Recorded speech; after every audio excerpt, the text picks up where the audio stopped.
ആമനർ റസൂൽ നമുക്കുള്ള കാവലിന്റെ മന്ത്രമാണ്.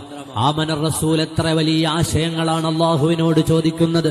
റബ്ബനാ ലാ തുഹമ്മിൽനാ മാ ലാ ത്വാഖത ലനാ ബിഹി വഅഫു അന്നാ വഗ്ഫിർ ലനാ വർഹംനാ അൻത മൗലാനാ ഫൻസുർനാ അലൽ ഖൗമിൽ കാഫിരീൻ.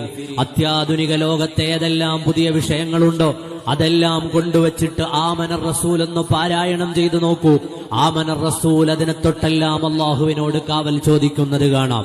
അത് അന്താരാഷ്ട്ര പ്രശ്നങ്ങളാണെങ്കിലും, നമ്മുടെ കൽബിന്റെ ഉള്ളിലെ വിഷമങ്ങളാണെങ്കിലും, നമ്മുടെ അടുക്കളകളിലെ പ്രശ്നങ്ങളാണെങ്കിലും, നമ്മുടെ വീടുകളുടെ ഉള്ളിലെ പ്രയാസങ്ങളാണെങ്കിലും, ഏതെല്ലാം പ്രശ്നങ്ങൾ ഒരു മനുഷ്യൻ അഭിമുഖീകരിക്കാനുണ്ടോ ആ പ്രശ്നങ്ങളെ തൊട്ടെല്ലാം ആ മനുഷ്യന്റെ മേൽ അല്ലാഹു സുബ്ഹാനഹു വ തആല ഭാരമായതൊന്നും ചുമത്തിത്തരരുതേ എന്ന് പ്രാർത്ഥിക്കുന്നതിലൂടെ റബ്ബനാ ലാ തുഹമ്മിൽനാ മാ ലാ ത്വാഖത ലനാ ബിഹി വഅഫു അന്നാ വഗ്ഫിർ ലനാ വർഹംനാ അൻത മൗലാനാ ഫൻസുർനാ അലൽ ഖൗമിൽ കാഫിരീൻ.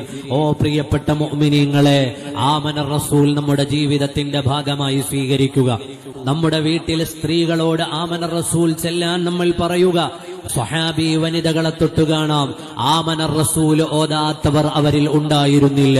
എല്ലാ ദിവസവും അത് പാരായണം ചെയ്യുന്ന പതിവ് മുസ്ലിം ലോകത്തിന്റെ പതിവായിരുന്നു. അല്ലാഹു പതിവാക്കാൻ നമുക്ക് തൗഫീഖ് നൽകുമാറാകട്ടെ.